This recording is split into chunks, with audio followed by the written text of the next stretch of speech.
Buenas tardes, queridos amigos. Quiero informaros de que ya tenemos nuestra página oficial de Facebook, para aquellos que queráis podáis apoyarnos, una página en Patreon. Sin vosotros, este proyecto no podría existir. Tenéis los enlaces en la descripción en el comentario fijado debajo del video. Disfrutad del contenido.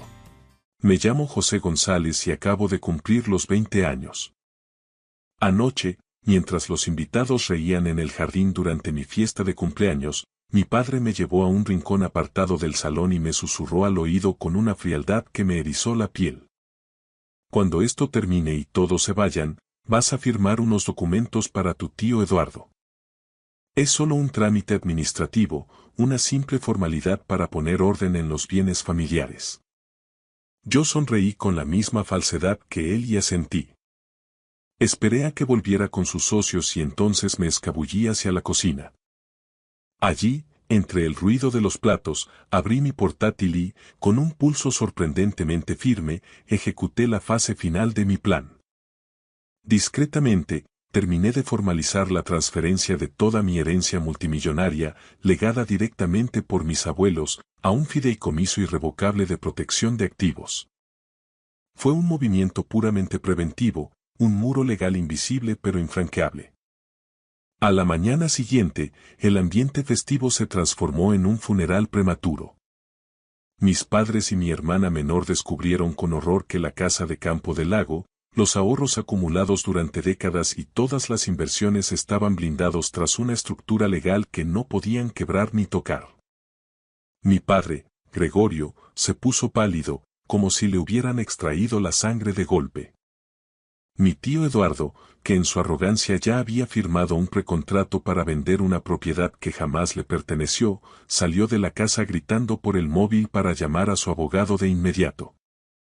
Pero antes de contarles el caos que se desató después, permítanme llevarlos 6 años atrás, a un verano abrasador en el lago de Sanabria, cuando mi abuelo me confió un secreto que solo logré descifrar anoche. El verano que cumplí los 14 años, mi abuelo, Álvaro González, me recogió en su vieja furgoneta y me llevó a la finca. La casa de campo está retirada de la orilla del agua, protegida por un ejército de robles y pinos tan altos que parecen querer bloquear el sol de la tarde.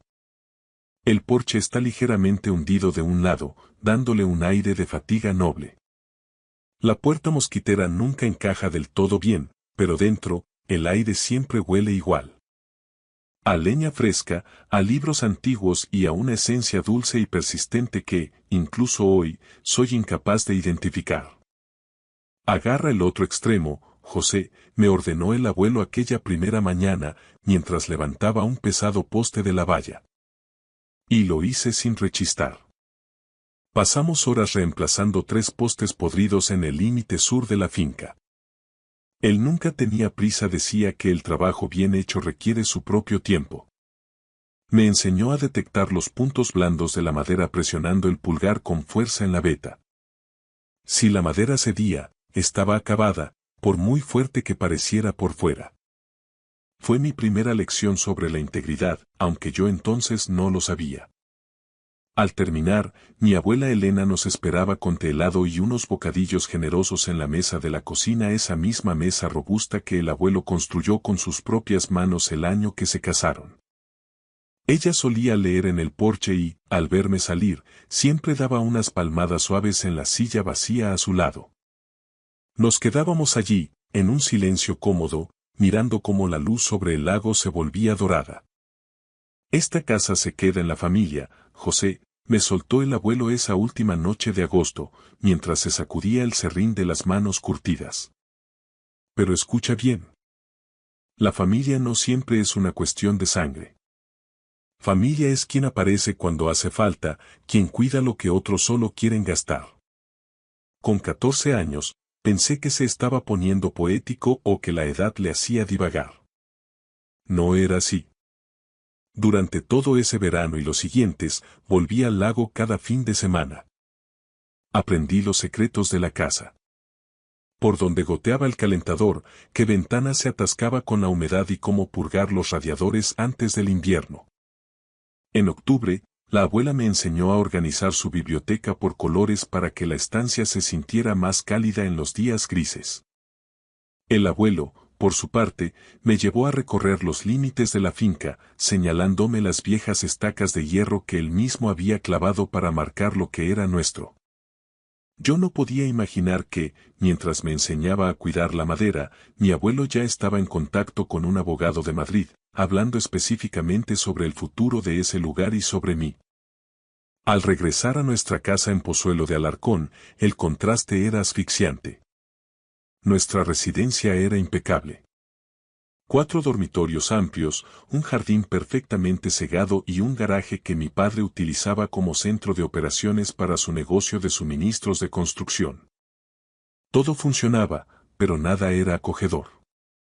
Mi hermana Lucía, de 13 años, siempre había sido el centro de atención. Se quedó con la habitación más grande, redecorada apenas la primavera pasada con paredes color lavanda y una lámpara de diseño que costaba más que toda mi colección de libros. Mi cuarto, en cambio, conservaba la moqueta desgastada de los dueños anteriores. Una noche, durante la cena, Gregorio sacó el tema de la finca. Ese terreno del viejo está ahí parado, perdiendo valor cada día que pasa, sentenció mientras cortaba su filete con una precisión quirúrgica. Solo el recibo del IBI y el mantenimiento nos están desangrando. Deberíamos venderla ahora que el mercado está alto y reinvertir el capital en el negocio. Mi madre asintió sin apartar la vista del plato. Tiene sentido, Gregorio. Es lo más pragmático. El abuelo dijo que la casa se queda en la familia, intervine, tratando de mantener la voz firme. Mi padre soltó una carcajada. No fue una risa cruel, sino algo mucho peor. Una risa condescendiente, como la que se le dedica a un niño que aún cree en los Reyes Magos. Tenías 14 años, José. Solo estaba siendo amable contigo, dándote algo en lo que entretenerte durante las vacaciones. Nadie volvió a dirigirme la palabra. La conversación derivó rápidamente hacia el último éxito de Lucía. Finalista regional en su club de debate. Muy impresionante, por supuesto. Mi madre ya había buscado un marco de plata para el certificado. Yo había ganado la feria científica del instituto hacía solo 2 semanas, pero la cinta de primer puesto seguía olvidada en el fondo de mi mochila. Al terminar de cenar, me encargué de recoger los platos. Fue entonces cuando lo vi. Sobre la encimera de la cocina, medio oculto bajo la lista de la compra, había un folleto satinado de promociones Sierra Norte. Parcelas exclusivas frente al lago. Precios premium. En el margen, escrito a mano con una caligrafía que no era la de mi padre, figuraba un número de teléfono. Subí a mi habitación en silencio. Me senté en el borde de la cama y cerré los ojos, pensando en la mesa de la cocina del abuelo, aquella que él mismo cepilló y unió con esmero. Pensé en el folleto brillante de abajo. Alguien, mucho antes de que la tierra estuviera siquiera disponible, ya estaba midiendo el hogar de mis abuelos con el frío signo del euro. El abuelo Álvaro falleció 2 años después de aquel verano. Yo tenía 16 años y el funeral se celebró un martes de ceniza bajo un cielo plomizo que amenazaba lluvia constante. Recuerdo sentarme en la segunda fila del tanatorio, apretando entre mis manos su viejo pañuelo de cuadros azules, desgastado por el uso y que aún conservaba un leve rastro a resina de pino.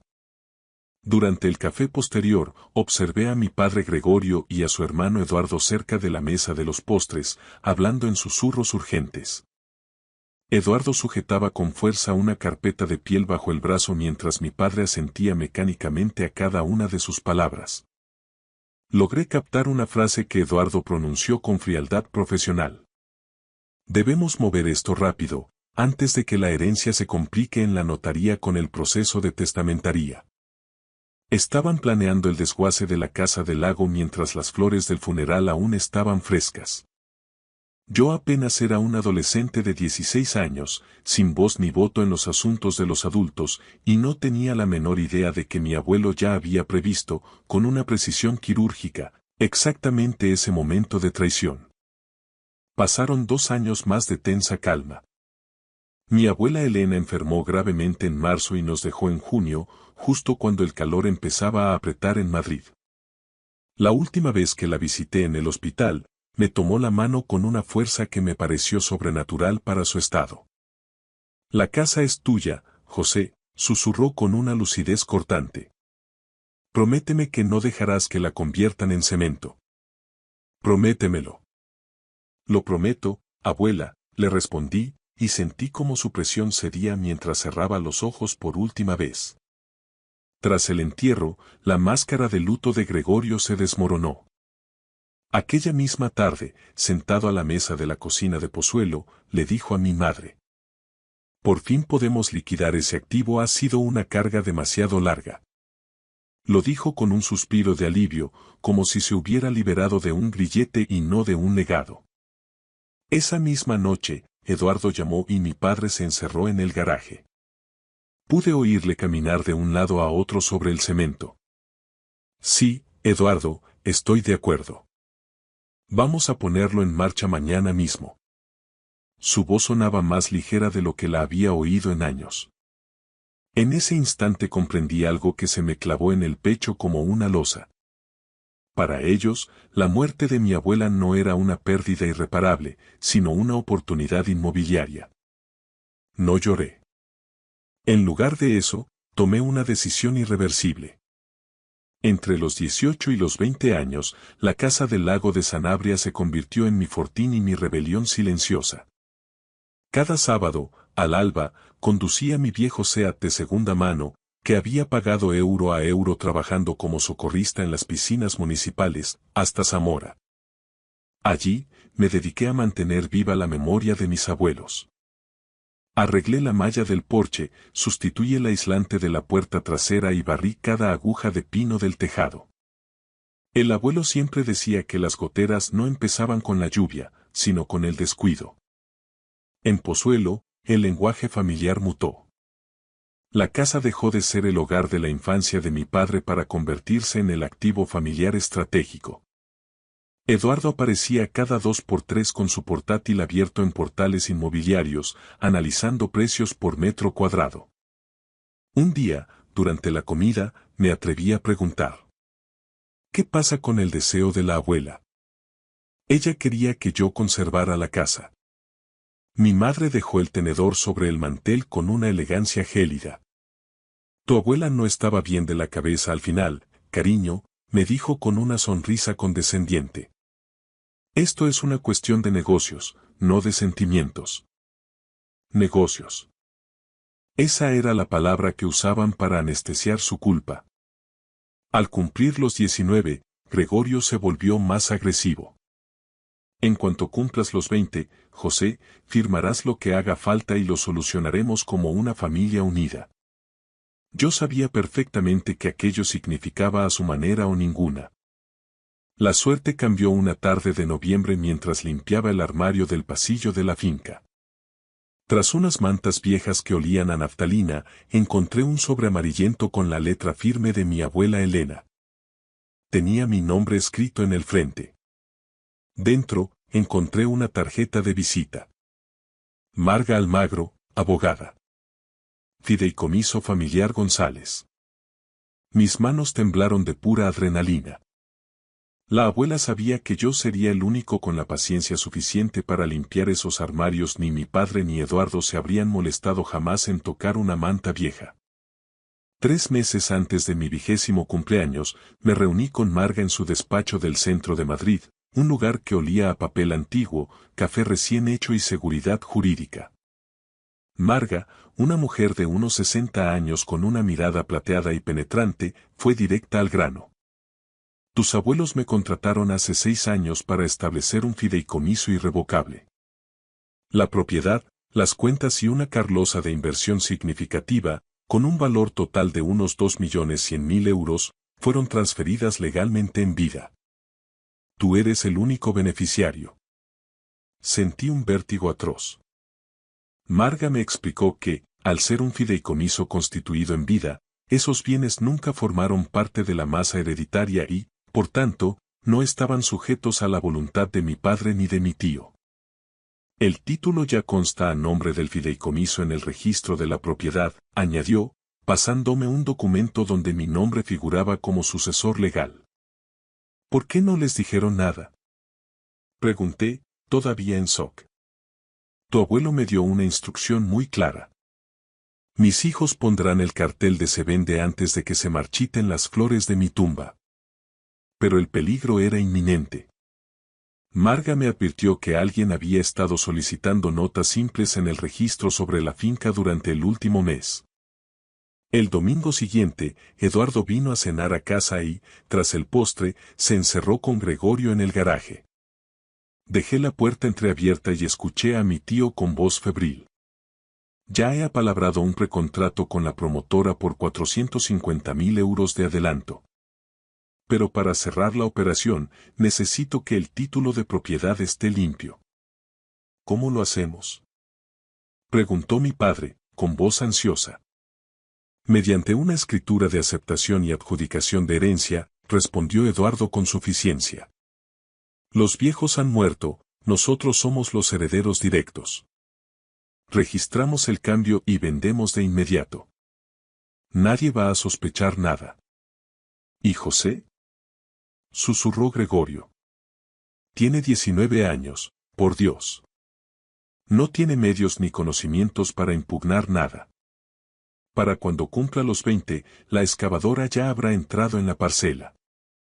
Se pillará un berrinche, le daremos unos 50.000 euros para sus estudios y acabará dándonos las gracias. Me alejé del garaje con el corazón martilleando contra las costillas y las manos frías. Eduardo estaba vendiendo una tierra que no era suya, amparado en un derecho que mis abuelos le habían arrebatado legalmente años atrás. Aquella misma noche, le escribí a Marga. Están acelerando el proceso. Van a intentar registrar papeles falsos. Su respuesta fue escueta. Ven el sábado a primera hora. Vamos a blindar tu futuro. Sábado por la mañana, despacho de Marga Almagro. Sobre su mesa de roble, un mapa de la finca y una montaña de folios que ella llamaba el plan de batalla. El título de propiedad ya consta a nombre del fideicomiso en el registro de la propiedad de Zamora, explicó Marga, ajustándose las gafas. Si tu tío Eduardo intenta registrar una escritura de adjudicación de herencia falsa o basada en una declaración de herederos incompleta, el registrador debería rechazarla de oficio, porque la cadena de titularidad está interrumpida. Sin embargo, si falsifica documentos o utiliza un acta de notoriedad fraudulenta, podría generar una nube en el título. Eso bloquearía la finca en litigios judiciales durante años. Tenemos que golpear primero. Marga se inclinó hacia adelante, con la mirada afilada. En cuanto cumplas los 20 años, adquieres la plena capacidad para ejecutar las cláusulas de control que tus abuelos diseñaron. Firmarás la aceptación como beneficiario sucesor y, simultáneamente, yo presentaré una anotación preventiva de demanda en el registro a primera hora del lunes.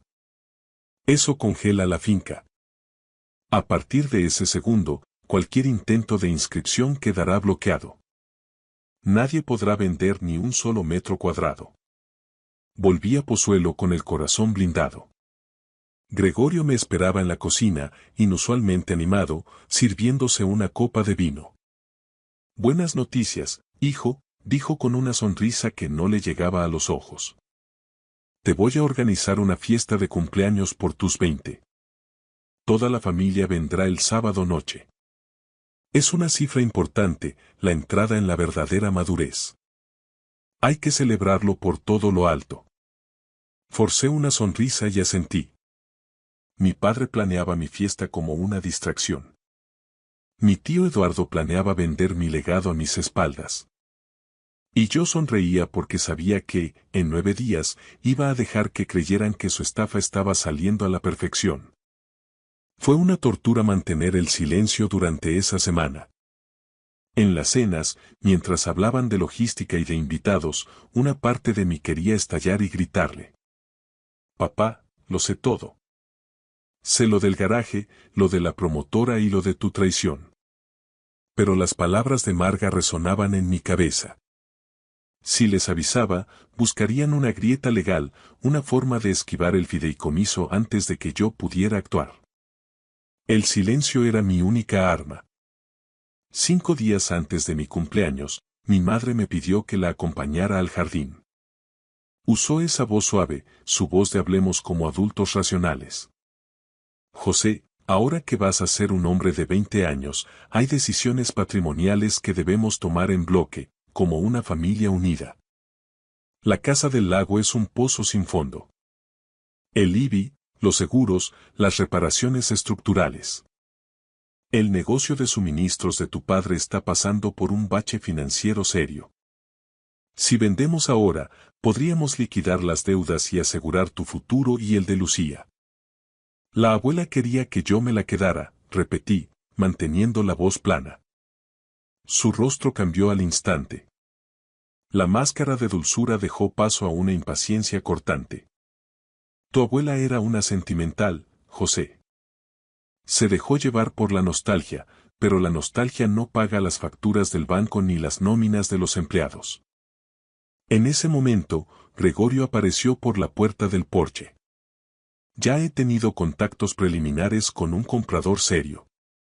Ofrecen un precio excelente, muy por encima de mercado. Es una promotora con la que Eduardo tiene mano, se llaman Promociones Sierra Norte. Lo pensaré, mentí, bajando la mirada para que no vieran el fuego en mis ojos. Mi padre me dio una palmada paternalista en el hombro. Ese es mi chico. Sabía que entrarías en razón. La noche antes de mi 20º cumpleaños, no aguanté más la presión de Pozuelo y conduje solo hasta el lago de Sanabria. El aire de la sierra olía a lluvia inminente y a resina húmeda. Me senté en la vieja silla de mimbre del abuelo, en el porche que él tanto amaba. Revisé mi correo electrónico. Marga me había enviado el paquete completo de documentos para la firma digital. A medianoche, con el único sonido del viento entre los pinos, leí cada cláusula 2 veces. Lloré. No fue un colapso nervioso, sino un desbordamiento lento y silencioso. Lloré porque me habría gustado que mi padre fuera el tipo de hombre que me enseñara a pescar o a cuidar la valla, en lugar de un calculador que solo veía el valor de reventa de mis recuerdos más sagrados. Pero en el mundo real, los deseos no tienen valor jurídico. Los documentos de un fideicomiso irrevocable, sí. A las 01, ya siendo legalmente un hombre de 20 años a efectos del fideicomiso, me conecté por videollamada con Marga. Con un clic firme, firmé la aceptación de los bienes. Desde ese segundo, yo era el único y legítimo beneficiario legal de todo el patrimonio de Álvaro y Elena González. El lunes a las 8 de la mañana, Marga estaría físicamente en la puerta del registro de la propiedad. La supuesta escritura de renuncia que mi tío Eduardo pensaba hacerme firmar ya era papel mojado. Un documento muerto. Él y mi padre descubrirían la verdad en unas pocas horas, en mitad de mi propia fiesta. Mi fiesta comenzó a las 4 de la tarde bajo un sol radiante que bañaba el jardín de nuestra casa en Pozuelo. El salón estaba a rebosar. Vecinos de la urbanización, antiguos amigos de mis padres de la parroquia de Santa María de Caná y, sobre todo, una nutrida representación de los contactos de negocios de Gregorio. Entre la multitud divisé a Nora, nuestra vecina de toda la vida de la Casa del Lago en Sanabria, que había viajado a Madrid para la ocasión. Me observaba con ojos afilados, cargados de una preocupación que nadie más parecía compartir. Había globos de colores, una tarta espectacular de la mejor pastelería de la plaza y un ambiente de celebración impostada. Yo me dediqué a repartir sonrisas mecánicas a todo el mundo. En el momento del brindis, Gregorio se levantó y golpeó su copa de cristal con una cucharilla, exigiendo silencio. José ya es oficialmente un hombre hoy, anunció con una voz impostada, llena de orgullo fingido. Estamos muy felices de verle llegar a los 20. Y como familia unida que somos, tenemos planes emocionantes para el futuro. ¿Verdad, José? Gracias por todo, papá, respondí, limitándome a lo mínimo necesario. No añadí ni una palabra más. Al cruzarme con Nora cerca del buffet, me agarró del brazo con una fuerza sorprendente. Tu abuela querría que supieras algo, hijo, me susurró al oído con urgencia. Vi a tu tío Eduardo en la finca el martes pasado. No estaba solo, iba con 2 hombres de traje oscuro y maletines. Estaban midiendo el perímetro de la parcela con una cinta métrica profesional y tomando fotos del porche. Eduardo se había atrevido a llevar a los compradores de Promociones Sierra Norte a la propiedad privada de mis abuelos antes siquiera de tener un papel legal en la mano. Su arrogancia era absoluta, daba por hecho que yo me doblegaría. Tras repartir la tarta, Gregorio volvió a tomar la palabra, esta vez con un tono más solemne y elevado, buscando la validación de sus invitados. Antes de que termine la tarde, quiero compartir algo importante con todos vosotros. Como sabéis, nuestra familia ha pasado por momentos financieros complicados. El sector de los suministros de construcción es volátil y el negocio ha sufrido. Pero mis padres, en su infinita generosidad, nos dejaron la finca del lago. Y tras mucho debatirlo, hemos decidido como familia que lo más sensato es venderla para sanear nuestras cuentas y asegurar el futuro de Lucía y de José. José lo entiende perfectamente, sabe que el sacrificio es la base de una familia, ¿verdad? Toda la sala guardó un silencio sepulcral. Los vecinos, los socios de mi padre, Nora e incluso mi hermana Lucía, que observaba la escena escondida tras el respaldo del sofá, clavaron sus ojos en mí. Es lo que hacen las familias responsables, añadió mi madre, buscando mi mirada con desesperación. Nos sacrificamos los unos por los otros cuando vienen mal dadas. Dejé el tenedor sobre el plato de porcelana. El tintineo metálico resonó en el salón como un disparo. Yo nunca acepté vender la casa, papá. Y nunca lo haré. La sonrisa de Gregorio se congeló, convirtiéndose en una mueca grotesca. Está bromeando, dijo riendo con nerviosismo hacia los invitados. Son los nervios de los 20 años, la emoción del momento. No estoy bromeando, Gregorio. La casa no se vende. Eduardo dio un paso al frente, invadiendo mi espacio personal. Vamos, José. No seas crío. Este no es ni el momento ni el lugar para estas escenitas de rebeldía. Bebí un sorbo de agua con una calma que me sorprendió a mí mismo. Tienes toda la razón, tío Eduardo. No es el momento. El momento será mañana a las 8 en punto de la mañana. Se hizo un silencio absoluto, denso como el plomo. El móvil de Eduardo vibró con insistencia en su bolsillo, pero no se atrevió a sacarlo. Los invitados, detectando que la función había terminado en tragedia, empezaron a retirarse con despedidas apresuradas y miradas incómodas al suelo. En cuanto la última puerta se cerró, mi madre estalló con una furia que rara vez le había visto. ¿Tienes la menor idea de por lo que está pasando tu padre? Podría perder esta casa, José. Nuestra propia casa en Pozuelo. Y tú te aferras egoístamente a una cabaña vieja donde solo vas a perder el tiempo los fines de semana. Si de verdad quisieras a esta familia, no habrías necesitado acudir a una abogada para que te diga cómo traicionarnos. Me quedé helado por un segundo. ¿Cómo sabes lo de la abogada? Eduardo encontró la tarjeta de esa tal Marga Almagro en tu mochila la semana pasada mientras buscábamos un documento, escupió ella sin rastro de vergüenza.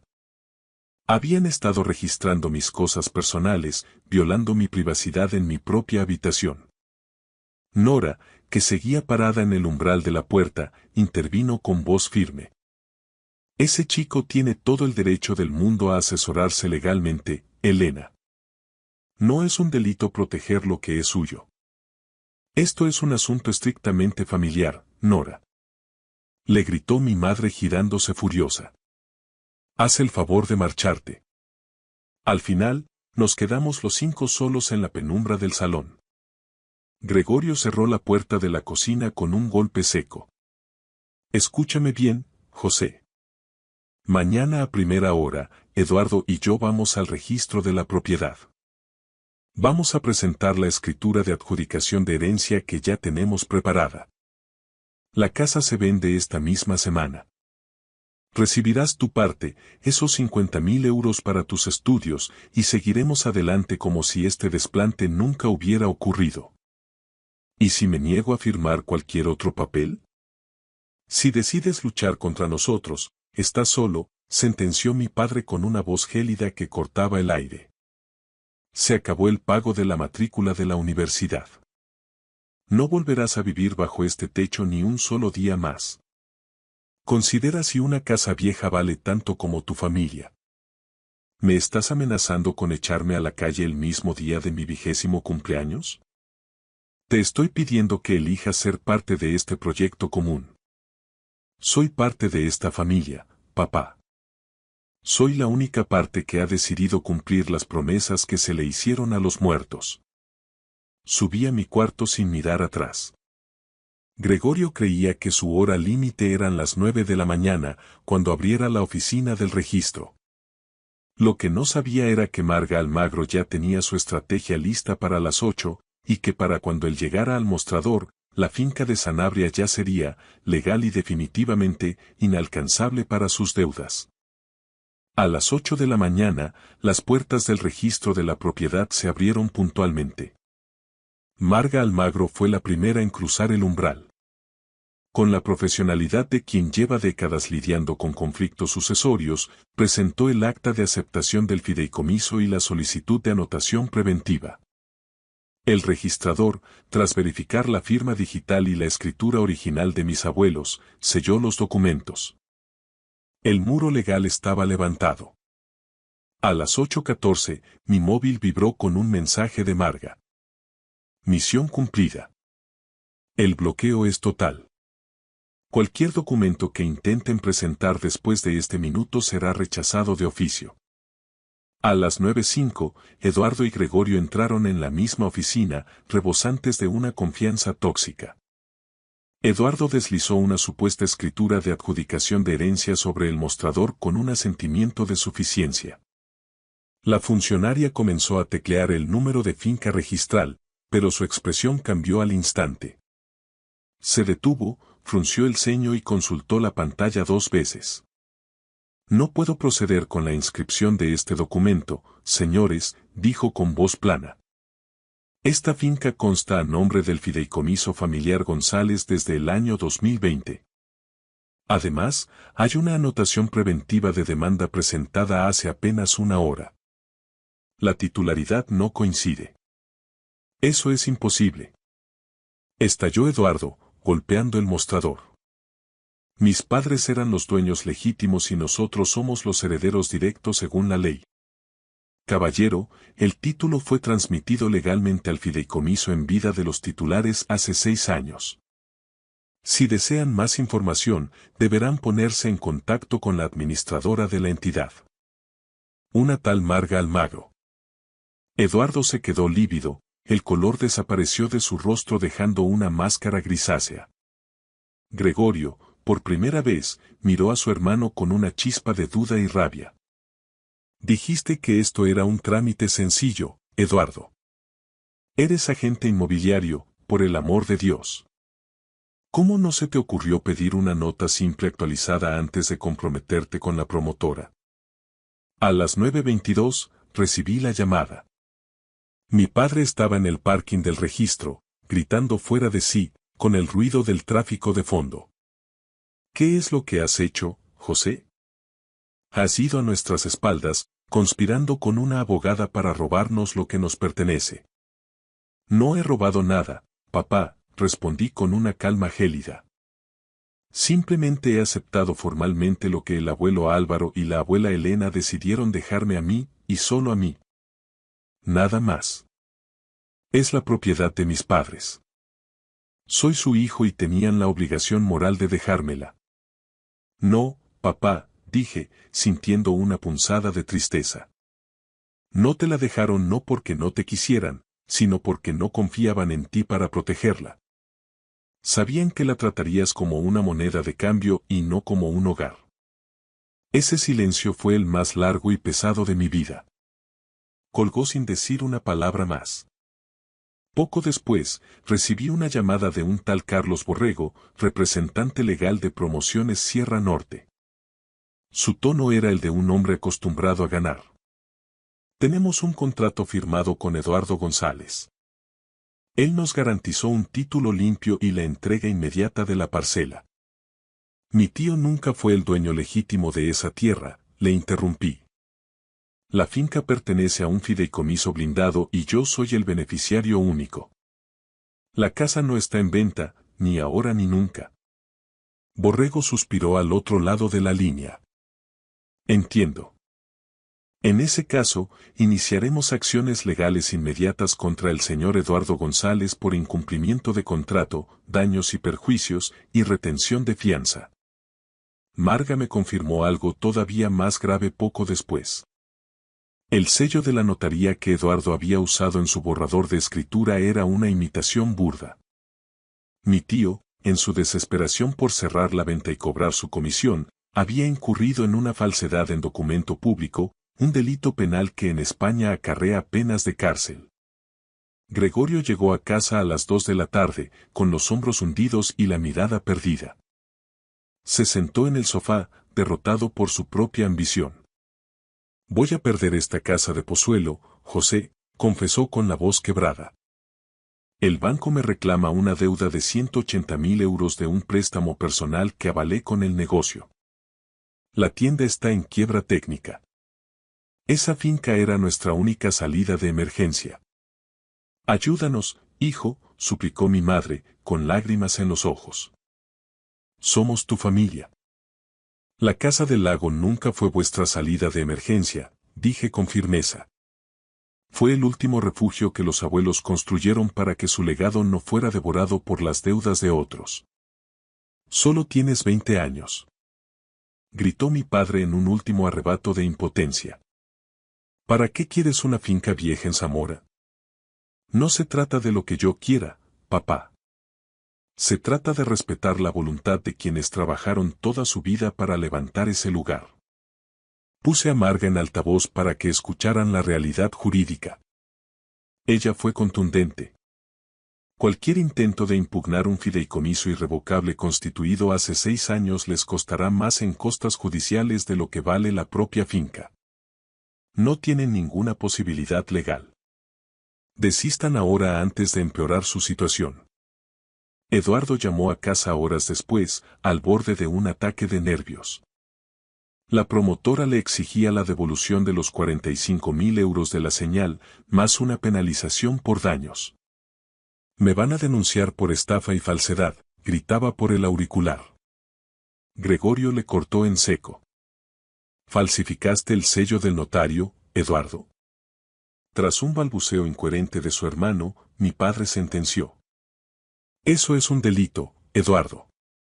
No vuelvas a llamar a esta casa. Arréglatela solo.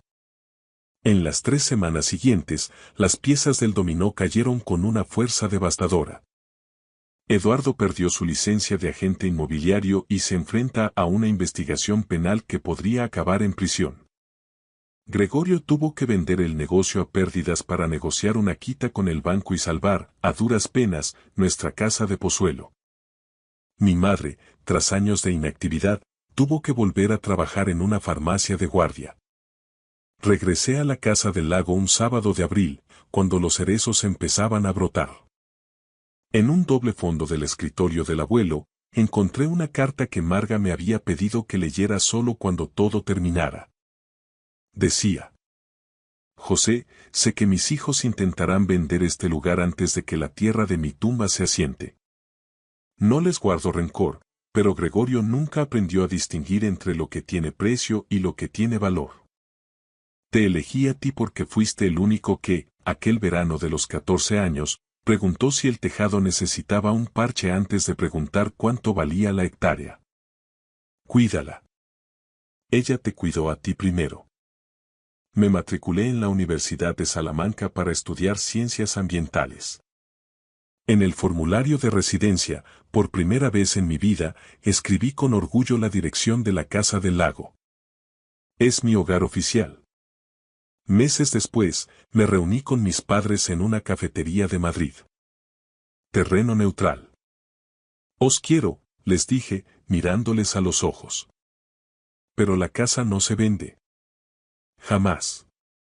Si vamos a reconstruir nuestra relación, tendrá que ser sobre los cimientos del respeto, no sobre el dinero, la culpa o las amenazas. Habéis intentado disponer de algo que no era vuestro y habéis traicionado mi confianza registrando mis pertenencias.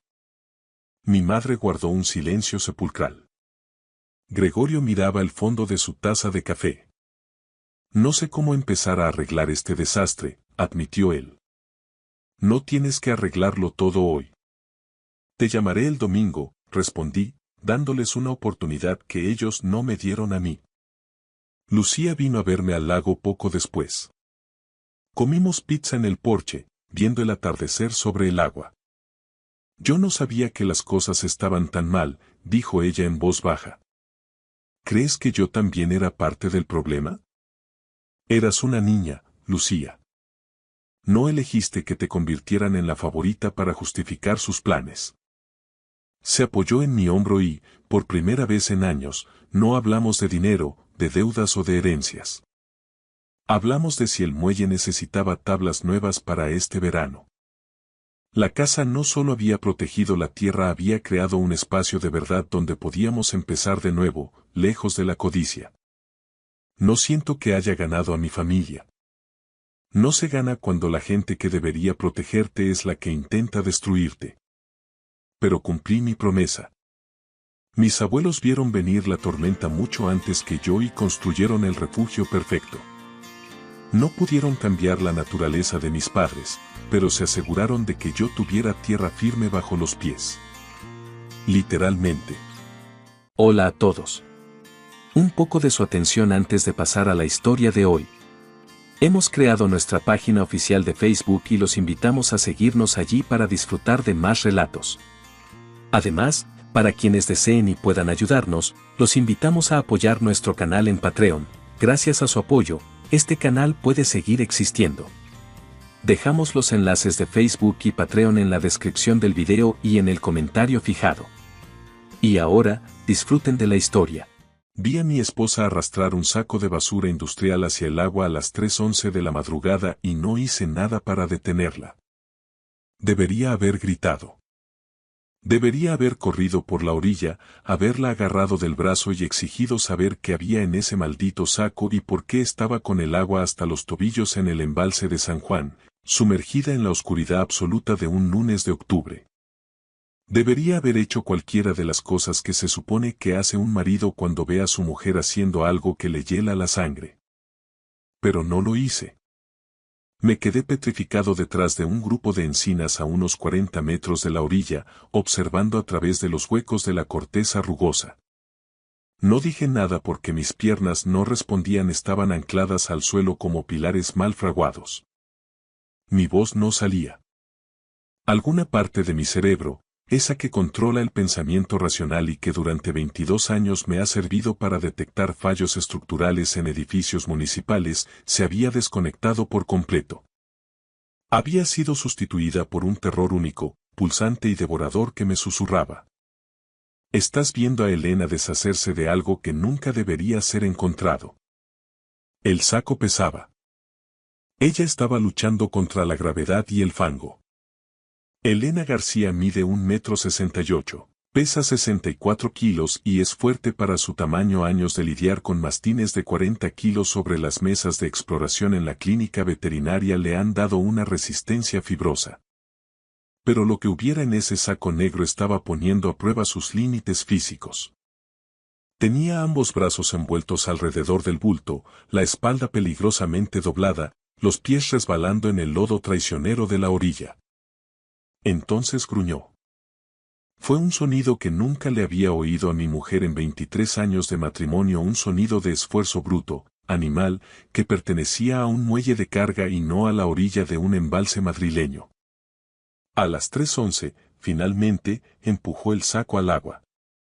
No flotó. Se hundió en el acto, arrastrando la superficie hacia abajo como una boca tragando algo sólido. Elena se quedó allí un momento, respirando con dificultad, con los brazos colgando a los lados y la mirada fija en el punto donde el saco se había sumergido. Luego, con una calma que me resultó más aterradora que el esfuerzo anterior, se dio la vuelta, caminó de regreso a su coche, se subió y arrancó. Yo seguí oculto tras las encinas. Mis manos temblaban tanto que, cuando saqué el móvil, se me cayó entre las hojas secas 2 veces antes de que pudiera sostenerlo con la firmeza suficiente para marcar. El frío de la sierra madrileña empezaba a calarme los huesos, o quizá era otra cosa. 112. ¿Cuál es su emergencia? Mi nombre es Antonio García, dije, y mi propia voz me sonó extraña, como si viniera de otra habitación. Estoy en el embalse de San Juan, por la carretera M501, en la zona de San Martín de Valdeiglesias. Cerca del embarcadero. Acabo de ver a alguien tirar un bulto sospechoso al agua. ¿Puede describir lo que vio exactamente, señor? Preguntó la operadora con esa calma profesional que solo acentúa el pánico del que escucha. Una persona. Arrastraba un saco negro de gran tamaño. Muy pesado. Lo empujó al agua y se hundió de inmediato. ¿Puede describir a esa persona? ¿Sigue en el lugar? Cerré los ojos y los volví a abrir. Las palabras salieron con la pesadez de los escombros cayendo en un pozo profundo. Se acaba de ir en un coche. La persona. La persona era mi mujer. Pero para entender cómo llegué a ese borde de fango y oscuridad, necesito volver atrás. Necesito regresar a las 2:47 de la mañana, 24 minutos antes de que el saco golpeara el agua, cuando me desperté en mi cama en nuestra casa de Pozuelo de Alarcón. Busqué a mi esposa a ciegas, con la inercia del sueño, y lo único que encontré fue el tacto áspero de unas sábanas que ya estaban frías. Tengo el sueño ligero, lo he tenido toda mi vida. Mi padre era igual. Decía que era porque los hombres de la familia García estamos diseñados para notar las cosas, para percibir la vibración de una viga que cede antes de que se rompa. Supongo que eso explica por qué yo acabé siendo aparejador municipal e inspector de obras y él terminó siendo bombero. Mi abuelo, antes que él, fue vigilante nocturno en una fábrica de las afueras, de esas que ya no existen. Somos hombres que se desvelan cuando algo va mal, incluso cuando no sabemos qué es exactamente. Es un instinto atávico, una alerta en la base del cráneo. Aquella noche, la cama estaba vacía. El lado de Elena estaba frío, lo que significaba que se había marchado hacía al menos 15 o 20 minutos. El baño estaba en penumbra, el pasillo, un túnel de sombras. Pero desde el ventanal del dormitorio principal, pude ver el reflejo mecánico de la puerta del garaje cerrándose. Miré hacia afuera, conteniendo el aliento. El coche de Elena, un Toyota RAV4 gris de 2020, estaba saliendo marcha atrás por el camino de entrada de nuestro chalet. Sin luces. Ni de posición, ni de cruce. Nada. Una silueta metálica deslizándose en el vacío a las 2:47 de la mañana. La gente apaga las luces cuando no quiere ser vista. Eso no es una conjetura, ni un brote de paranoia. Es un hecho que he verificado en 22 años realizando inspecciones técnicas de edificios. He visto todos los trucos y engaños que la gente practica cuando quiere ocultar una irregularidad. Habitaciones tabicadas de la noche a la mañana, sótanos sellados con hormigón fresco, reformas ilegales camufladas tras muros falsos. La gente que no tiene nada que esconder no levanta dobles tabiques. Y la gente que no tiene nada que ocultar no conduce a ciegas por una urbanización de Pozuelo a las 3 de la madrugada. Me puse unos vaqueros sobre el pijama, agarré una chaqueta de lana y las llaves de mi coche. Las seguí. Pozuelo de Alarcón es un lugar donde las apariencias son la moneda de cambio, donde el estatus importa más que el saldo bancario y donde un hombre que ha vivido aquí 23 años, e inspeccionado la mitad de los cimientos del municipio, puede recorrer estas calles con los ojos cerrados. Supe exactamente a dónde se dirigía Elena en el momento en que tomó la salida hacia la M501, la carretera de los pantanos. Solo hay un destino lógico por esa ruta a esas horas. El embalse de San Juan. Es un lugar de contrastes popular para bañarse y tomar el sol en agosto, pero un paraje desolado, oscuro y cortante en octubre. Es la clase de sitio que resulta idílico a mediodía y una pesadilla de cine negro a medianoche. Mantuve la distancia, también con mis luces apagadas, guiándome por el brillo de la luna sobre el asfalto y por pura memoria muscular. Ella se desvió por un camino de servicio forestal que conduce hacia el embarcadero de la zona norte, cerca de San Martín de Valdeiglesias. Yo detuve mi motor en el arcén, oculto tras una densa masa de pinos y encinas, y caminé campo a través, esquivando ramas muertas, hasta que el resplandor plateado del agua apareció ante mí. Y entonces observé. Ya os he contado lo que vi. El saco industrial, la lucha titánica contra el peso, el agua tragándoselo todo con un borboteo sordo. Elena de pie en la orilla, recuperando el aliento, mirando el vacío y, finalmente, huyendo. Lo que no os he contado es el proceso de demolición que sufrió mi mente durante los 4 minutos y 30 segundos que tardó en arrastrar ese bulto desde el maletero hasta el borde del lodo. El primer pensamiento fue el más destructivo, el que te golpea en el esternón. Alguien está muerto y mi mujer lo ha matado. El saco tenía el volumen adecuado para un cuerpo. El peso era el adecuado para un cadáver. El escenario era de manual. Remoto, hostil, aguas profundas. Todo lo que mi cerebro de inspector procesaba apuntaba a una sola conclusión estructural. La misma a la que llegaría cualquier agente de la Guardia Civil al ver a alguien arrojar un bulto pesado a un embalse de madrugada. El segundo pensamiento fue, si cabe, más amargo. Pensé en Raúl, el hermano de Elena. Un adicto que había desangrado a nuestra familia emocional y financieramente durante más de una década. El tipo que se había rehabilitado en 2016, que se mantuvo limpio 6 años y que, según la última conversación que Elena y yo tuvimos, estaba por fin encarrilado. ¿Y si ese encarrilado era otra viga podrida?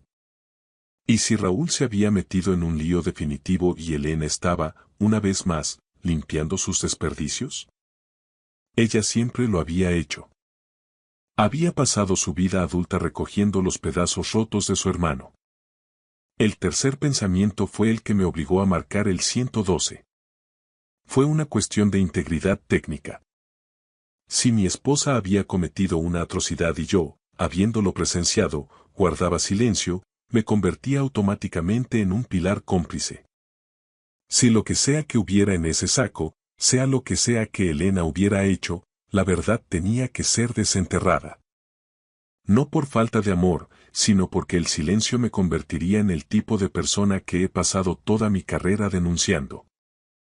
El tipo que construye muros falsos para tapar la ruina. Yo no construyo muros falsos. Mi trabajo es derribarlos para ver qué hay detrás. Es lo único que sé hacer. La Guardia Civil llegó a las 4:03 de la mañana. 2 patrullas de seguridad ciudadana, con los rotativos azules parpadeando rítmicamente, proyectando sombras alargadas que rebotaban entre el agua y los troncos de los pinos. El sargento Olmos fue el primero en bajar del vehículo. Tendría unos 38 años, complexión de atleta y esa calma eficiente, casi burocrática, de un hombre que ha respondido a suficientes llamadas nocturnas como para saber que la mayoría no son nada y algunas, por desgracia, lo son todo. Señor García, dijo, ajustándose el cinturón de servicio. Soy yo. Ha llamado al 112 informando de que alguien ha arrojado un bulto al embalse. Sí, así es. Y en la llamada ha identificado a esa persona como su esposa. Sí. Me sostuvo la mirada un segundo más de lo necesario. Pude ver la evaluación técnica en curso tras sus ojos. ¿Es creíble este tipo? ¿Es una vendetta por una disputa doméstica? ¿Es un marido despechado intentando incriminar a su mujer en un delirio nocturno? Entendí perfectamente su recelo. Yo habría hecho el mismo análisis de carga antes de certificar una estructura. ¿Puede mostrarme el punto exacto? Los guié por el sendero de tierra hasta la orilla donde Elena había entrado al agua. Sus huellas aún eran visibles en el barro, nítidas bajo la luz de las linternas de los agentes.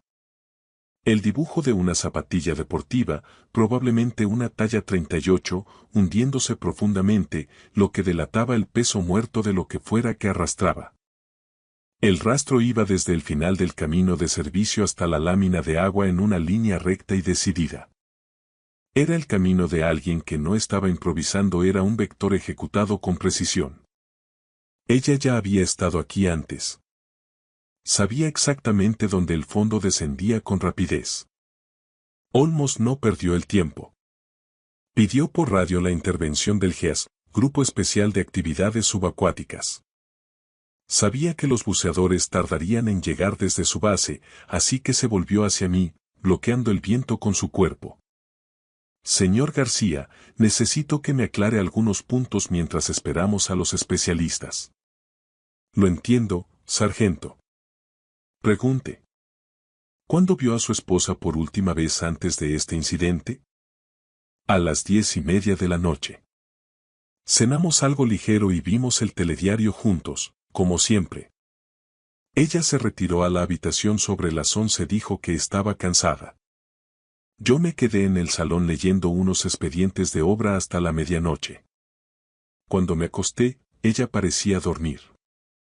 ¿Algún comportamiento inusual recientemente? ¿Algo que se saliera de la norma, por pequeño que fuera? Cerré los ojos un instante. Lo pensé de verdad, aplicando el mismo rigor que uso para buscar una fisura capilar en un muro de carga. Y la respuesta que surgió me golpeó porque era un sí rotundo. Había habido señales, detalles minúsculos que un inspector nota porque notar es nuestra única defensa contra el caos.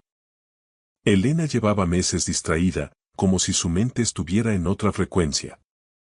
No era la distracción de la infelicidad o la de una aventura, conocía esas vibraciones. Las había visto en decenas de parejas durante mis años visitando viviendas para tasaciones, donde la tensión entre los propietarios es tan tangible como la humedad en una pared mal aislada. Esto era distinto. Estaba consumida por algo interno. Había perdido peso, quizás 6 o 7 kilos en el último año, de forma tan gradual que no lo registré como una alarma, pero ahora resultaba evidente. Se había vuelto extremadamente protectora con su móvil, no es que lo escondiera con llave, pero siempre lo tenía a mano, girando la pantalla hacia abajo cuando llegaban notificaciones de WhatsApp, saliendo a la terraza para responder llamadas que antes atendía en el sofá. Yo lo había achacado al estrés de la clínica veterinaria entre las urgencias, los problemas de personal y la gestión administrativa de la que ella era responsable. El dinero parecía ser un tema recurrente. Noté ese cambio también. No somos una familia con carencias. Entre mi sueldo de funcionario de nivel A y el suyo como jefa de administración, ingresamos cerca de 90.000 euros brutos al año. Pero últimamente, el flujo de caja parecía haberse estancado. Elena insistió en cancelar el viaje que teníamos planeado para visitar a nuestro hijo Javi, que está de Erasmus en Múnich. También pospuso la reparación del tejado del garaje, que tiene una gotera persistente. Estamos bien, Antonio, repetía ella cada vez que yo sacaba el tema, solo estamos siendo un poco más prudentes con los ahorros, por lo que pueda pasar. Le relaté todo esto a Olmos. Él asentía mientras tomaba notas en una pequeña libreta, sin mostrar emoción alguna. ¿Alguna sospecha de qué podría contener ese saco? Ninguna. ¿Alguna razón lógica para que su esposa estuviera en San Martín de Valdeiglesias a las 3 de la mañana? No se me ocurre ninguna que sea legal. Señor García. ¿Ha mostrado su esposa alguna vez tendencias violentas o comportamientos erráticos similares? Mi mujer es la persona más estable que conozco, dije, y mi voz se quebró ligeramente. Es la jefa de administración de una clínica. Se desvive por los animales, organiza colectas para los refugios de la zona. Lleva tuppers con comida a los vecinos que están en el paro o enfermos. Es el pilar de nuestra casa. Pero la gente normal no suele deshacerse de bultos en los embalses a estas horas. Lo sé, señor García, concluyó Olmos, mirando hacia la superficie oscura del agua donde los reflejos azules de las patrullas seguían bailando. Por eso estamos aquí. Ahora solo queda esperar a que los buzos nos digan qué es lo que su mujer no quería que nadie viera. El equipo del GES llegó a las 4:38 de la mañana. 3 buceadores con trajes de neopreno reforzado, una lancha neumática de intervención rápida y focos subacuáticos de alta intensidad que cortaban la bruma como bisturíes de luz. El embalse de San Juan tiene zonas de gran profundidad y corrientes traicioneras, pero la orilla norte, el sector donde Elena se había adentrado, presenta una pendiente suave de sedimentos acumulados. El bulto no había llegado lejos. Los buceadores lo localizaron apenas 10 minutos después, a unos 4 metros de profundidad, descansando sobre el lecho fangoso, aproximadamente a 15 metros de la línea de costa. Lo sacaron a la superficie a las 4:52 de la mañana. No era un cuerpo, pero el peso muerto con el que emergió del agua tenía una gravedad similar. El envoltorio era una bolsa de basura negra de resistencia industrial, reforzada con una segunda capa y sellada herméticamente con varias vueltas de cinta americana plateada. Pesaba mucho. Uno de los buzos, al dejarlo sobre la grava, estimó unos 25 kilos. Bajo la mirada atenta de las linternas, cortaron la cinta con un cuchillo táctico y rasgaron el plástico. Dentro no había carne ni huesos. Había una caja metálica, una pequeña caja fuerte ignífuga de las que se adquieren en papelerías técnicas para proteger escrituras y documentos importantes. Alrededor de ella, rellenando cada hueco sobrante del saco, habían introducido piedras del propio embalse, lisas, planas y pesadas, añadidas con el único propósito de garantizar que el Brito jamás volviera a flotar. El sargento Olmos observó la caja, me miró a mí con una mezcla de desconcierto y sospecha, y volvió a clavar la vista en el metal mojado. Esto no es lo que esperaba encontrar, señor García, admitió, rascándose la barbilla. Yo tampoco, sargento. Se lo aseguro. Forzaron la cerradura con una palanca de acero del equipo de dotación del coche patrulla. Al abrirse, el olor a humedad y tinta mojada nos golpeó. El sello de la caja no estaba diseñado para la inmersión prolongada y el agua del pantano se había filtrado. Sin embargo, el contenido era perfectamente identificable, y para mí, resultó más demoledor que cualquier otra cosa. Extractos bancarios, cientos de ellos. Había documentos de nuestra cuenta de ahorros conjunta, pero también de una cuenta personal a nombre de Elena cuya existencia yo desconocía por completo. Había registros de un fondo de pensiones que yo no había auditado en más de un año, confiando ciegamente en su gestión. Y luego estaban los contratos de préstamos. Encontré un crédito personal de 30.000 euros a nombre de mi mujer, solicitado en marzo de 2023 a una entidad de crédito rápido, de esas que anuncian intereses usureros y de la que jamás había oído hablar. Recibos de retiradas de efectivo en cajeros automáticos. Docenas de ellos. 2.000 euros un martes. 3.500 un viernes. 5.000. 4.200. 6.000. A lo largo de 18 meses, las cifras sumaban una cantidad que mi mente, habituada al cálculo de presupuestos de obra, se negaba a tabular, pero el fajo de papeles era grueso como un ladrillo. En el fondo de la caja aparecieron 2 teléfonos de usar y tirar, dispositivos prepago de gama baja, de esos que se compran por 30 euros en un locutorio y se descartan tras una llamada. Y, finalmente, un cuaderno de notas. Una pequeña libreta de espiral, de las que Elena usaba habitualmente para anotar la lista de la compra o las citas de la clínica veterinaria, pero esta estaba llena de su caligrafía cuidadosa, casi obsesiva. Fechas, cantidades exactas y un nombre que se repetía en cada margen, un nombre que no reconocí en absoluto. Hugo Falcón. El sargento Olmos comenzó a hojear la libreta por encima del hombro del buceador que la sostenía. Vi cómo su expresión mutaba en cuestión de segundos. La calma profesional del guardia civil se disolvió. Sus ojos se abrieron desmesuradamente y la mandíbula se le tensó de tal forma que creí escuchar el crujido del hueso. Dio un paso atrás, intercambió una mirada cargada de urgencia con su compañero y susurró dos palabras que me helaron la sangre. Madre mía. No era el madre mía de quien encuentra un cadáver descompuesto. No era una exclamación de horror puro. Era el tono de un agente de la ley que acaba de tropezar accidentalmente con la pieza que faltaba en un rompecabezas que llevaba años intentando resolver. Llama a la teniente Fuentes de la Policía Judicial, le ordenó Olmos al otro guardia con una autoridad cortante. Ahora mismo. Dile que hemos localizado registros directos vinculados a Hugo Falcón. Que traiga a la unidad de delitos económicos. Me quedé allí, plantado en la orilla del embalse a las 5 de la mañana. De un lunes de octubre, viendo cómo un sargento de la Guardia Civil realizaba una llamada de máxima prioridad sobre un nombre que yo no había escuchado en mi vida. Sostenía en mis manos los extractos bancarios que probaban que mi mujer, el pilar de mi existencia, había estado desangrando nuestras finanzas familiares durante 1 año y medio. No entendía nada. No había cadáver, no había sangre, no había la escena del crimen que mi imaginación había proyectado. Solo había papel, números y la evidencia de un engaño tan exhaustivo y meticulosamente documentado que Elena se había arriesgado a todo por hacerlo desaparecer bajo toneladas de agua. En ese momento, la pregunta que sustituyó a todas las demás en mi cabeza no fue qué había hecho, sino por qué. ¿Para quién era ese dinero?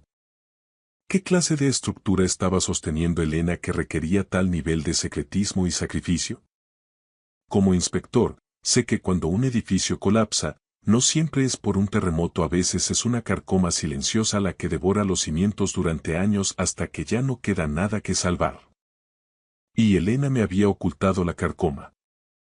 Fueron a buscar a Elena a nuestra casa a las 5:30 de la mañana. Ella había regresado apenas unos minutos antes de que los coches patrulla aparecieran en nuestro camino de entrada en Pozuelo. Lo sé porque el sargento Olmos me confesó más tarde que la encontraron en la cama, fingiendo un sueño profundo, pero con un detalle que la delataba por completo. Todavía llevaba puestas las zapatillas deportivas manchadas de barro del embalse. Ni siquiera se había descalzado. Se había metido bajo el edredón vestida, se había subido la manta hasta la barbilla y había cerrado los ojos con fuerza, como si el simulacro de sueño pudiera demoler la realidad de lo que acababa de hacer. La trasladaron a la comandancia de la Guardia Civil. Nos interrogaron en salas separadas, siguiendo el protocolo de aislamiento. Me pasé 2 horas sentado en una habitación de paredes desnudas, bebiendo un café infame de máquina y repasando cada posibilidad que mi mente era capaz de proyectar. ¿Una aventura extramatrimonial? Los móviles prepago sugerían una comunicación clandestina, pero los extractos bancarios hablaban de capital, no de romance. ¿Juego? Imposible. Elena era una mujer que presupuestaba la compra semanal hasta el último céntimo, no jugaba ni a la lotería de Navidad. ¿Chantaje? Alguien tenía algo contra ella y estaba pagando un precio exorbitante por el silencio. Invariablemente, mis pensamientos regresaban a Raúl, el hermano de Elena. El adicto. El hombre que había drenado más energía emocional en la última década que cualquier otra persona en nuestras vidas. Raúl tenía 43 años y había sido un electricista brillante antes de que los opioides lo devoraran. Una lesión laboral en 2013, una caída desde una escalera en una obra de Las Rosas que yo mismo pude haber inspeccionado, terminó en una receta de fentanilo. Lo que siguió fue la espiral clásica. Dependencia, trabajos perdidos, años tirados a la basura. Elena había luchado por él como una leona. Centros de desintoxicación en 2014, recaída en 2015, otra clínica privada, otra recaída. Es el ciclo que las familias de los adictos conocen como una letanía que no pueden dejar de rezar, aunque sepan que no hay Dios al otro lado.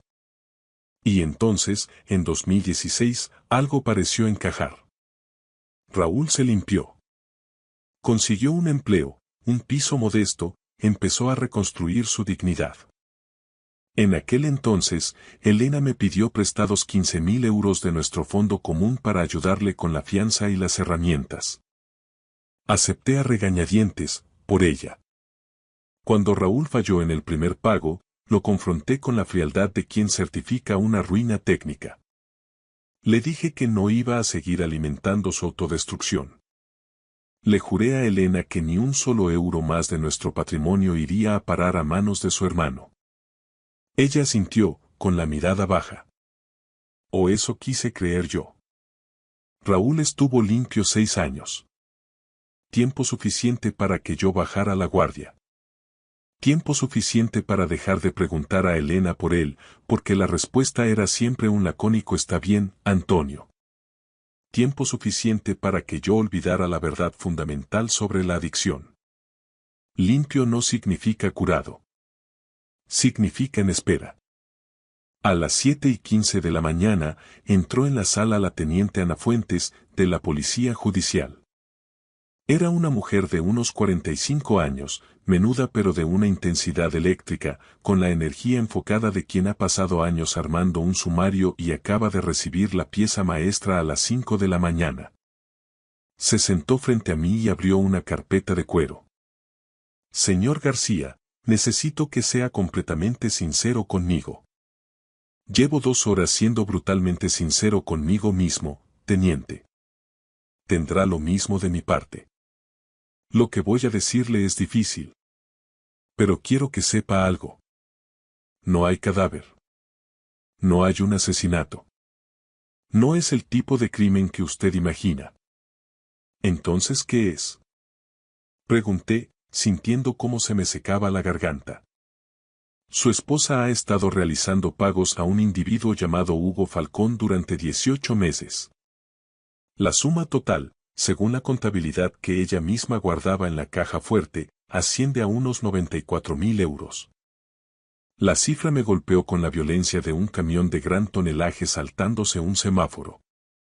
¿94.000 euros? Nosotros no manejábamos ese excedente. Teníamos ahorros, quizá 40.000 euros la última vez que revisé la banca online y el plan de pensiones. Pero 94.000 era casi la totalidad de nuestros ingresos netos anuales. ¿Quién es Hugo Falcón? Un prestamista depredador. Un usurero que opera en el eje de la A6, entre Pozuelo y Las Rosas. Se ceba con personas que no tienen acceso al crédito bancario. Adictos, ludópatas, gente desesperada. Cobra intereses que harían palidecer a un mafioso y utiliza la coacción para el cobro. Llevamos 2 años tras él, pero nos faltaba la prueba documental de sus extorsiones. Hasta esta noche. ¿Por qué le pagaba Elena? Eso nos lo tiene que confirmar ella. Pero los registros indican que la deuda se originó a nombre de un tal Raúl. Cerré los ojos. El nombre de mi cuñado resonó como un eco en un edificio vacío. Raúl. ¿Sabía usted que su cuñado había recaído? ¿Sabía que su esposa había pedido un crédito rápido de 30.000 euros y vaciado su fondo de pensiones? Preguntó Fuentes. Cada dato era un impacto de mazo sobre mi estructura. Confianza, compañerismo, estabilidad. Todo se agrietaba bajo el peso de la evidencia. No, dije con voz hueca. No sabía absolutamente nada. Minutos después, trajeron a Elena a la sala. La teniente Fuentes se quedó en un rincón, observando como una analista. Elena entró con la misma sudadera y los vaqueros del embalse. Tenía el pelo revuelto, los ojos inyectados en sangre y las manos aún manchadas de ese lodo grisáceo. Parecía una mujer que llevaba días sin dormir, lo cual era cierto. Nadie que planea hundir su vida en un pantano duerme bien la víspera. Cuéntame, le pedí. Y me lo contó todo. Raúl había recaído en diciembre de 2022. Una cirugía de espalda le devolvió a los analgésicos y la bestia que llevaba dormida 6 años despertó con hambre. En pocos meses perdió el trabajo y el piso. Desesperado, acudió a Hugo Falcón por 12.000 euros iniciales. Pero los intereses de Falcón eran una trampa de arena. Un 35% mensual, compuesto. En medio año, los 12.000 se habían transformado en una deuda impagable de casi 90.000. Me llamó en marzo de 2023, dijo Elena con una voz plana, exhausta. Estaba aterrado. Dijo que los hombres de Falcón habían ido a su hostal, que le habían amenazado con romperle las piernas. O con venida por nosotros. Me suplicó, Antonio. Me suplicó como cuando éramos niños y mi padre llegaba borracho a casa, y Raúl se escondía en mi armario y me pedía que hiciera que el ruido parara. ¿Y decidiste pagar? Pagué. Al principio fueron 5.000 euros de nuestra cuenta común.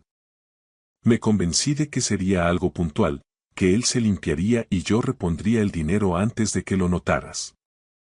Pero nunca era suficiente. Falcón siempre añadía gastos de gestión, penalizaciones. Cada vez que creía que estaba cerca de la libertad, había otra llamada a medianoche. Pedí el crédito a mi nombre, liquidé mi jubilación. Lo guardé todo en esa caja fuerte para tener pruebas si algún día Falcón decía que no le había pagado. Necesitaba ese registro para sentir que tenía el control de mi propio infierno. ¿Por qué no me lo dijiste? Le pregunté, sintiendo la traición arder en mi pecho. Ella me miró con una tristeza insondable. Porque me diste un ultimátum, Antonio. Dijiste. Ni un euro más para Raúl. Me juraste que si él volvía a nuestras vidas, tú te marcharías de casa. Y te creí. Tuve que elegir entre perderte a ti o ver cómo mataban a mi hermano. Elegí intentar salvar a ambos en secreto. Elegiste a Raúl. Elegí mantenerte a salvo del horror de Raúl. Intentaba salvar nuestro matrimonio fingiendo que todo iba bien mientras me desangraba por dentro. ¿Y el embalse? Hice el último pago hace 2 semanas. Se acabó. La deuda está saldada y Raúl ha entrado voluntariamente en un centro. Solo quería que todas esas pruebas, esos móviles, esos extractos que me recordaban mi propia mentira, desaparecieran para siempre bajo el agua. Quería volver a empezar. Pero te seguí, concluí yo. Pero me seguiste. Esbozó la sombra de una sonrisa amarga. Eres inspector de obras, Antonio. Lo notas todo. Debería haber sabido que tu instinto no me dejaría hundir esto en paz. Me quedé sentado en aquella sala de interrogatorios, observando a mi mujer bajo la luz cruda de los fluorescentes. No era una asesina, ni la mente criminal que mi pánico había dibujado entre las encinas del embalse. Era una hermana. Una hermana que había pasado 18 meses desangrándose en silencio para mantener con vida a su hermano. Que había mentido a la persona que más amaba porque estaba convencida de que la verdad le costaría su mundo entero. Que había conducido hasta un pantano en mitad de la noche para intentar ahogar los restos de su calvario. Porque el amor, cuando es lo suficientemente desesperado, adopta exactamente la forma de un delito. La teniente Fuentes rompió el silencio desde su rincón, con un tono que había pasado de la sospecha al respeto profesional. Señora García, los registros que guardó en esa caja. La libreta de espiral, los recibos de los locutorios, los extractos detallados.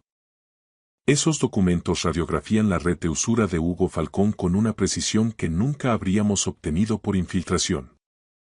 Su meticulosidad, casi obsesiva, es la llave maestra para desmantelar una estructura que ha victimizado a docenas de familias en todo el eje de la carretera de La Coruña. Elena la miró con los ojos vacíos, sin rastro de orgullo. No intentaba armar un caso judicial, teniente. Solo intentaba sobrevivir al día siguiente. Lo entiendo perfectamente. Pero el resultado legal es el mismo. Necesitamos que coopere formalmente con la Unidad de Delincuencia Económica y Fiscal, UDEF. A cambio, la Fiscalía ofrecerá inmunidad total frente a cualquier cargo derivado de las transacciones o la ocultación de capitales. ¿Cargos? Elena frunció el ceño. Pagué las deudas de mi hermano con nuestro dinero. No he robado a nadie. Intentó destruir pruebas materiales arrojándolas a un espacio protegido, lo que técnicamente es una obstrucción a la justicia. Pero dada la relevancia de lo recuperado, ningún fiscal en su sano juicio querrá seguir adelante con eso. Señora García, sus papeles van a salvar a mucha gente.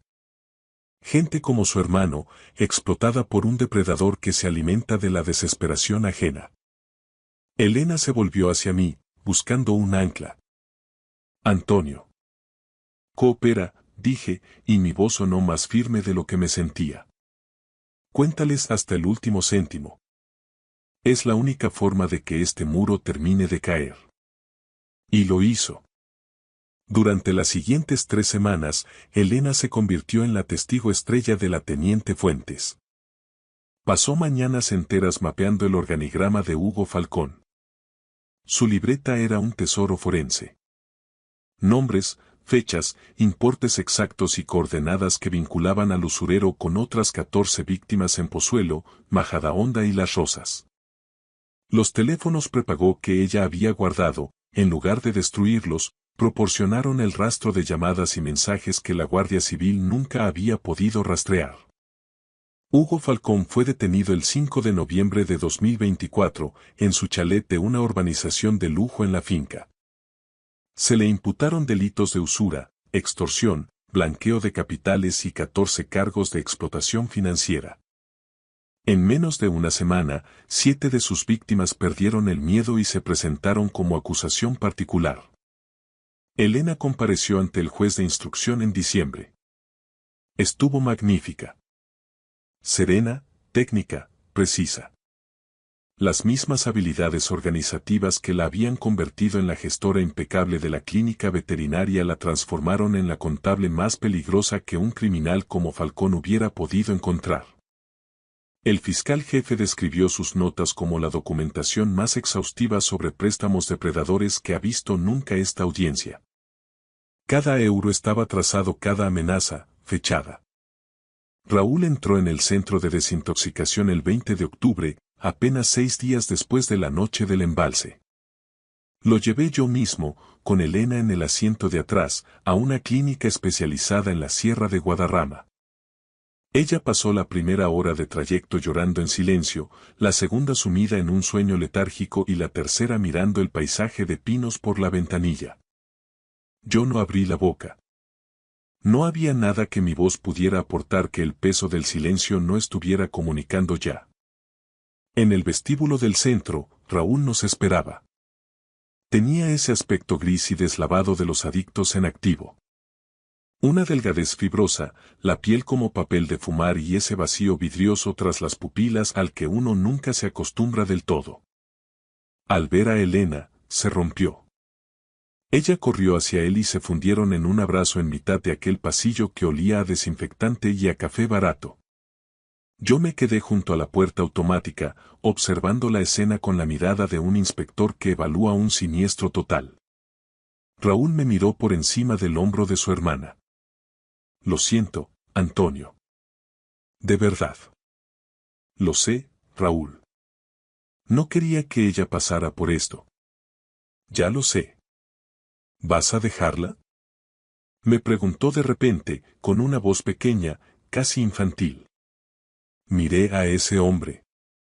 Ese individuo que se había tragado 94.000 euros de nuestro futuro, 18 meses de la salud mental de mi mujer y 23 años de una confianza que, probablemente, nunca volvería a ser estructuralmente íntegra. El hombre al que yo había desterrado de mi vida hacía 7 años. Estaba allí, por cuarta vez en rehabilitación, preguntándome si el matrimonio de su hermana sobreviviría a los escombros de su propia vida. No, dije.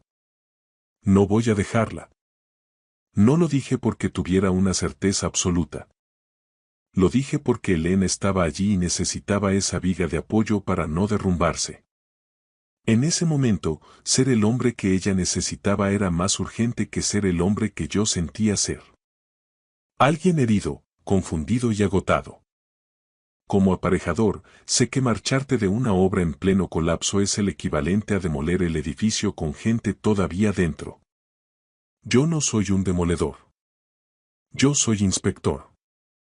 Mi trabajo es evaluar el daño, identificar las fisuras y determinar si la cimentación es lo suficientemente sólida para una reforma integral. Y luego, si hay esperanza, me quedo a reparar. Han pasado 5 meses. Estamos en marzo de 2025. La primavera en Madrid todavía no es primavera, es un epílogo del invierno que finge un deshielo, con un cielo color cemento viejo y un frío seco que se cuela en las articulaciones. Elena y yo seguimos juntos. Acudimos a terapia de pareja todos los jueves a las 6 de la tarde, en la consulta de una psicóloga en la Avenida de Europa. Elena se sienta en un extremo del sofá de lino, yo me siento en el otro.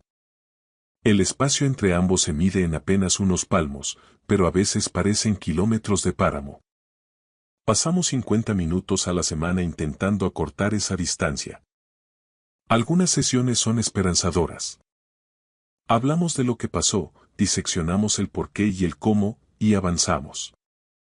En esos momentos, los kilómetros parecen encogerse.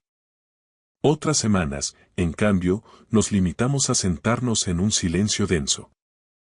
No es el silencio cómodo que construyen 23 años de matrimonio, sino ese silencio cauteloso que surge cuando dos personas temen que la palabra equivocada agriete una estructura que todavía se está fraguando. El agujero financiero es un hecho empírico. 94.000 euros evaporados. Los ahorros de media vida, el plan de pensiones herido de muerte y un crédito de 30.000 euros que todavía arrastramos. Pagamos 540 euros al mes, una cuota que nos recordará el engaño durante mucho tiempo. En noviembre, nos sentamos a la mesa de la cocina y analizamos los números con la misma frialdad con la que yo inspecciono un edificio tras un siniestro. ¿Qué está dañado? ¿Qué es recuperable? ¿Qué partes de nuestra vida necesitan una demolición y un reemplazo total? Podemos reconstruirlo, Antonio, dijo Elena aquella noche. Sé que podemos. Tardaremos años, pero lo haremos. Lo sé, respondí, aunque mi voz sonó más hueca de lo que pretendía. ¿Estás enfadado? Lo medité. Le debía honestidad absoluta. Habíamos acordado que la verdad era el único cimiento sobre el que podíamos volver a edificar. Y no puedes levantar muros sobre una zapata de mentiras. Sí, admití. Estoy enfadado. Pero no es por el dinero se repone con horas de trabajo. Estoy furioso porque no me lo dijiste. Porque pasaste 18 meses cargando con ese peso tú sola, tomando decisiones que nos hipotecaban a ambos y ocultando pruebas en una caja fuerte que planeabas hundir en un pantano. Estoy enfadado porque analizaste nuestro matrimonio y dictaminaste que no era lo suficientemente sólido para resistir la verdad. Ella guardó silencio durante un tiempo que se me hizo eterno. ¿Y lo era? ¿Lo era qué? ¿Era nuestro matrimonio lo suficientemente fuerte? Si te lo hubiera contado en marzo de 2023, cuando Raúl llamó la primera vez diciendo que debía 12.000 euros a un usurero y que necesitaba ayuda, ¿habrías dicho que sí?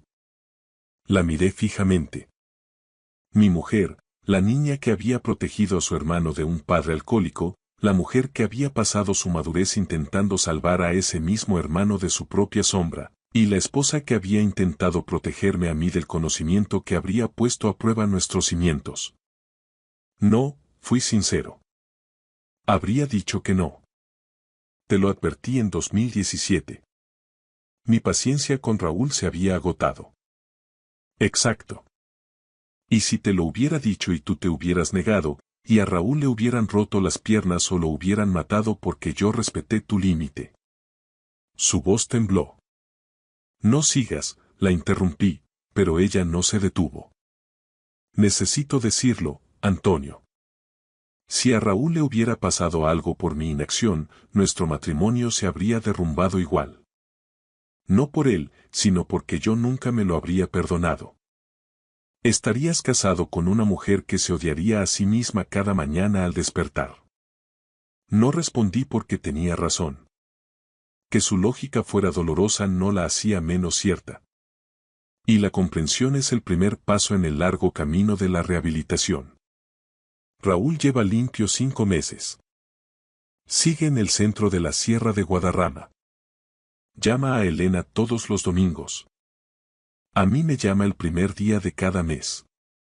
Son conversaciones breves, incómodas, el diálogo de dos hombres que intentan construir algo que nunca han tenido. Un reconocimiento de que estamos conectados por la misma mujer y por una tragedia a la que ambos sobrevivimos. El mes pasado fue tajante. Te voy a devolver cada euro, Antonio. Aunque sea lo último que haga. Raúl, estamos hablando de casi 100.000 euros. Lo sé. Y lo voy a devolver, aunque me lleve el resto de mi vida laboral. No discutí. No porque crea que lo hará, la experiencia técnica me dice que las probabilidades son bajas, sino porque él necesitaba proyectar ese propósito y yo necesitaba permitirle que lo hiciera. Nuestros hijos saben lo justo. Javi sabe que su madre ayudó a su tío con líos de dinero y que eso ha apretado el cinturón familiar. No conoce la cifra exacta. No sabe lo de la noche en el embalse de San Juan. No sabe que su padre estuvo en una comandancia de la Guardia Civil de madrugada temiendo que su madre fuera una criminal. Nuestra hija pequeña, Lucía, sabe menos, pero su intuición es más afilada. Tiene 18 años y esa capacidad de los García para observar lo que no se dice. Vino a verme hace unas semanas mientras yo lijaba una estantería de roble en el garaje. Es mi forma de terapia, el tipo de trabajo donde las manos ejecutan y la mente descansa del ruido. Papá. Dime, cariñito. ¿Vais a estar bien? Tú y mamá, quiero decir. Dejé de lijar. Miré a mi hija, con los rasgos de Elena y la tosudez de mi familia, allí plantada con su sudadera de la universidad. Hacía la pregunta que todo hijo de una estructura dañada acaba haciendo. Estamos trabajando en ello, contesté. ¿Eso es un sí? Es la respuesta más honesta que puedo darte. Trabajamos en ello cada día. Y el hecho de que ambos sigamos aquí, picando piedra, significa mucho. ¿Qué significa? Significa que el edificio no ha colapsado. Y mientras los pilares aguanten, se puede reformar. Me miró durante un largo rato, asimilando la metáfora. Luego se acercó, me dio un beso en la frente y entró en casa. No necesitó más explicaciones. Es una García, sabe que las cosas importantes no se prometen, se construyen pieza a pieza, con paciencia y manos firmes. Ahora estoy sentado en el porche. Es temprano. El sol de marzo es débil, apenas calienta el ambiente, pero su luz es constante. Elena está dentro preparando café. Oigo el gorgoteo de la cafetera, el sonido del agua filtrándose. Es un ruido que he escuchado 10.000 mañanas y en el que nunca reparé hasta que estuve a punto de perderlo. En unos minutos saldrá con 2 tazas. El mío solo, sin azúcar. Me ha traído el café a este mismo porche durante 23 años. Y el hecho de que todavía lo haga, de que salga en bata, me pase la taza y se siente a mi lado en silencio para ver amanecer. Ese hecho es la prueba pericial más sólida que he recogido en toda esta investigación. Más que los extractos, más que la caja fuerte, más que la intervención del GEAS en el embalse a las 5 de la mañana. El café, la silla contigua y la decisión de quedarse. Vi a mi mujer tirar un saco negro a un pantano a las 3 de la madrugada y temí lo peor. Pero lo peor no era cierto. La verdad era algo humano, un crimen de amor y lealtad mal gestionada. Una hermana desangrándose para mantener a flote a su hermano. Debería habérmelo dicho, ese es el pensamiento al que vuelvo cada noche. Debería habérmelo dicho, y yo debería haber sido el tipo de hombre en el que ella pudiera confiar para soltar esa carga. Quizá no lo era. Quizá la respuesta está en ese espacio intermedio que crean 2 décadas de convivencia, donde prefieres cargar con el peso a solas antes que ver cómo la verdad te muele lo que has tardado una vida en construir. No lo sé. Soy aparejador, no filósofo. Sé leer estructuras, sé localizar grietas y sé que un edificio no tiene por qué ser perfecto para que valga la pena salvarlo de la ruina. Este matrimonio no es perfecto. Probablemente nunca vuelva a serlo. Pero sigue en pie. Y mientras la estructura aguante, seguiré inspeccionando, seguiré reparando y seguiré haciendo el trabajo necesario para que las paredes estén rectas y el techo siga sobre nuestras cabezas. Eso es lo que hacemos en mi familia. Notamos las cosas. Las arreglamos. Y nunca abandonamos una obra que todavía tiene buenos cimientos.